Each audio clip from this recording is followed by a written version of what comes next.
Boa noite, galera. Estimados alunos, vamos dar continuidade aos temas de diabetes, tá? Vamos falar agora o tema de autoimunidade e diabetes mellitus, tá? Que tem a ver a autoimunidade com respeito a diabetes? Principalmente, o quesito autoimunidade tem muito a ver com o diabetes mellitus do tipo 1, tá? Por quê? Porque o diabetes tipo 1, diabetes mellitus tipo 1, ele vai resultar de uma deficiência na produção de insulina. Por quê? Porque existe uma destruição das chamadas células beta do pâncreas, tá? Isso é a consequência de quê? A consequência de uma inflamação crônica, tá? Denominada insulinite, que é causada por fenômenos, por anticorpos, tá? Que são componentes de um tipo de imunidade humoral, tá? Então, a deficiência insulínica é decorrente de uma destruição das células beta por uma insulinite autoimune, tá? Então, por que se desencadeia a produção de anticorpos contra as células beta? Existe uma grande controvérsia com respeito ao tema. Existem grandes estudos que confirmam ou que determinam a existência de alguns fatores ambientais, tá? Principalmente as infecções virais, tá? Se falou muito do vírus da parotidite, né? Se fala agora sobre outros tipos de vírus que desencadeiam a insulinite autoimune, mas tem que existir, como em toda doença autoimune, uma predisposição genética. Tem que existir uma susceptibilidade genética para que esses autoanticorpos gerados desencadeados pelos fatores virais que possam desencadear a destruição das células betas, tá?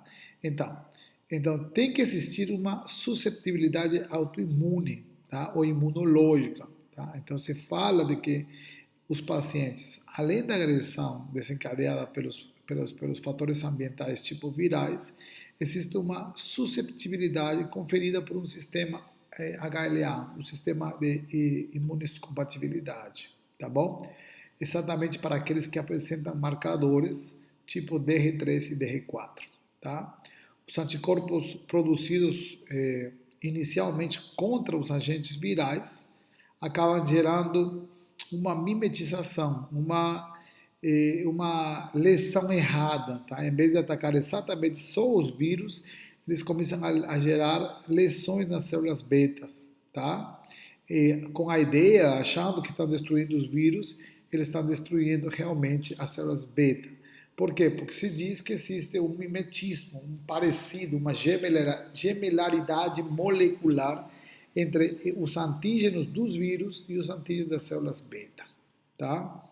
Agora, lógico, existe uma destruição das células beta, porém vai haver uma deficiência na produção insulínica, e se não tem insulina, não tem glicemia para entrar na célula e ele vai circular com maior permanência no sangue ou no plasma, né? Então, a hiperglicemia persistente se disse que vai se estabelecer quando exista aproximadamente uma destruição de 90% das células pancreáticas, tá? É aí onde se evidencia a hiperglicemia e poderia estar desencadeando já o diabetes mellitus tipo 1, tá? Esses marcadores aparecem especificamente no diabetes mellitus tipo 1, tá? Que normalmente dá infanto-juvenil, mas também pode se esperar ou se pode observar em pacientes diabéticos adultos, tá? Com um tipo de autoimunidade tardia, tá? Que pode aparecer. E esse tipo de diabetes autoimune tardia do adulto jovem se conhece como LADA, tá? E é isso, né, a presença dos anticorpos é que determina os tipos grandes de diabetes. Diabetes tipo 1 e diabetes tipo 2, tá? Então, o diabetes tipo 1 é aquele autoimune e o tipo 2 é aquele que não tem a ver com marcadores de autoimunidade, tá? Então, quais serão aqueles marcadores de destruição autoimune das células beta, tá? 85 a 90% dos pacientes diabetes tipo 1, diabéticos tipo 1 vão apresentar marcadores de autoimunidade no momento do diagnóstico, tá? Então, com 80 a 90% a acuidade vai ser alta, né? Então o diagnóstico é bem específico, tem alta especificidade, tá? E tem alta presença, né, desses marcadores no momento do diagnóstico. Então, compensa fazer, sim, um diagnóstico de autoimunidade que vai permitir permitir definir o diagnóstico de diabetes mellitus tipo 1, tá?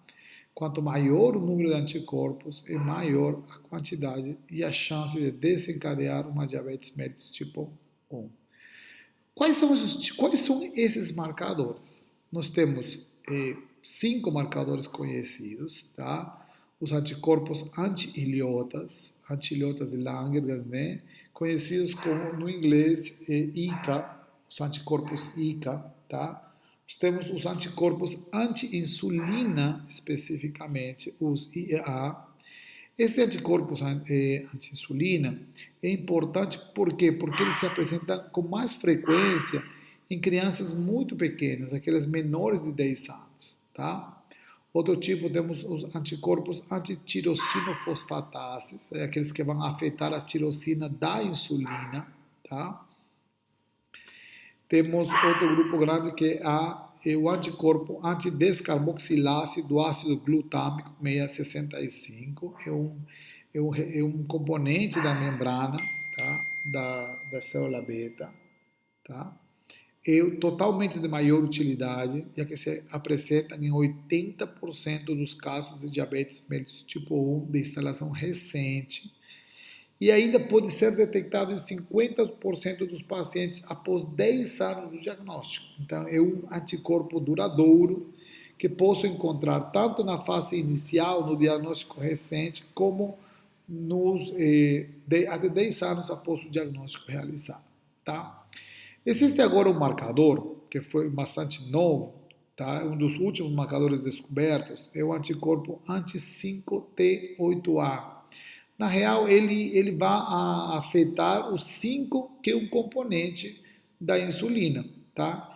Ele tem alta especificidade, talvez seja mais inclusive que a antidescarboxilase do ácido glutâmico 65. Por quê?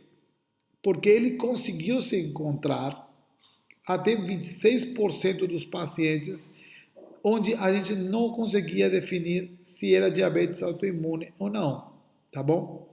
Então, por exemplo, eu tinha suspeito, um paciente jovem, que não dava positivo para nenhum marcador, tá? Tipo anti-GAD65, anti-insulina, o anti-ICA.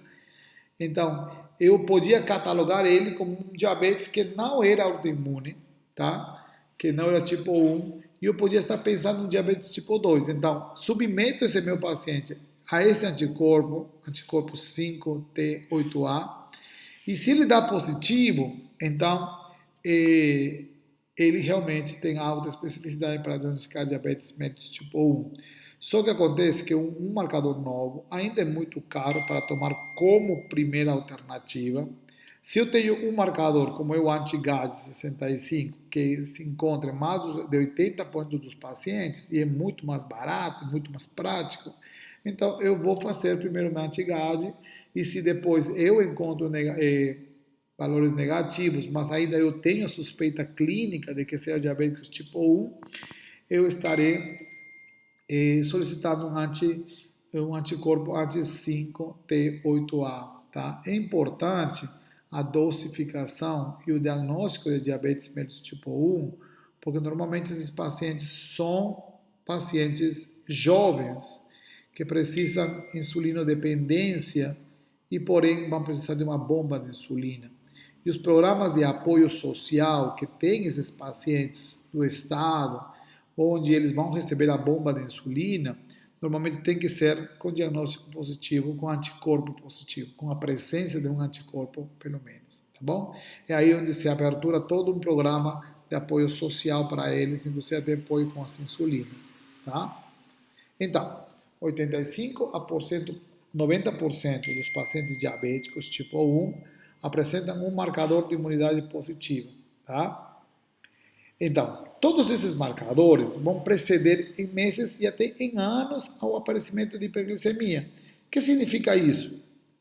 Por exemplo, eu tenho um paciente com diabetes tipo 1, pai, e ele quer saber se o filho de 8 anos é diabético ou vai ser diabético tipo 1. Então, eu faço a dosificação do anticorpo do filho do paciente de 8 anos e ele vai sair positivo para anti-GAD, tá? Então, eu posso falar para ele que ele tem a predisposição genética para desencadear diabetes mellitus tipo 1 e que provavelmente tem a chance alta de desencadear diabetes mellitus tipo 1. O grande problema está que o paciente vai querer saber quando, tá? Isso, infelizmente, é uma coisa que não se pode definir. Por quê? Porque pode ser em questão de meses, como em questão de anos, tá bom? Então, por isso que se fala que os anticorpos podem preceder em meses ou anos ao aparecimento da hiperglicemia. Porque não se esqueçam, os anticorpos vão estar presentes, destruindo as células beta, tá? E somente vai desencadear hiperglicemia e ou diabetes quando existe uma destruição de aproximadamente 90% das células beta do pâncreas. É aí onde se instala uma hiperglicemia, tá? Agora, doutor, mas eu posso fazer alguma coisa agora para evitar que meu filho com anticorpos apresente diabetes tipo 2? Tipo 1, perdão. Olha, realmente, esse é um grande trabalho dos pesquisadores até agora, querendo diminuir, minimizar ou evitar a aparição do diabetes mellitus tipo 1 em pacientes que apresentam marcadores positivos, tá bom? Esse aí é um grande dilema médico, clínico e de pesquisa, tá? Não existe até agora grandes trabalhos que apoiem a utilização de imunodepressores ou imunossupressores para evitar o aparecimento do diabetes tipo 1. Os anticorpos anti-iliotas, anti-insulina, anti-componentes da insulina, inclusive até o anti-5, se encontra em 70 a 80% dos pacientes com diabetes tipo 1, mas tendem a desaparecer entre 2 a 3 anos da duração da doença, menos o anti-GAD, que pode durar até 10 anos, tá bom? Se nós olharmos esse quadro aqui, esta figura é uma figura que estabelece a frequência dos anticorpos segundo a duração do diabetes. Por exemplo, nós vemos que menos de 2 anos do diagnóstico da doença, se eu diagnostiquei a doença em menos de 2 anos, eu ainda posso encontrar níveis altos de anti-GAD, tá bom? Tá? Anti-GAD, aqui com cinza mais escuro eu posso encontrar a anti-insulina, tá? E eu posso encontrar a combinação de anti-GAD com anti-insulina, tá? E também em uma pequena proporção já não encontrar os anticorpos totalmente ausentes. Entre 2 a 5 anos, eu vou vendo que a proporção dos anti-GADs e anti-insulinas começam a diminuir, igualzinho a combinação. Agora, o desaparecimento dos anticorpos começa a tomar maior proporção. E em pacientes maiores de 5 anos, tá? A proporção de GAD diminui em quase 25%, as anti-insulinas vai menos, e a combinação é muito melhor, mas o desaparecimento dos anticorpos começa a estar presente. Mas se vocês olham, o anti-GAD se mantém ainda em menor proporção, mas ainda encontra-se os anticorpos. Então, a presença dos anticorpos permite definir ou diferenciar uma diabetes mellitus tipo 1 de diabetes mellitus tipo 2.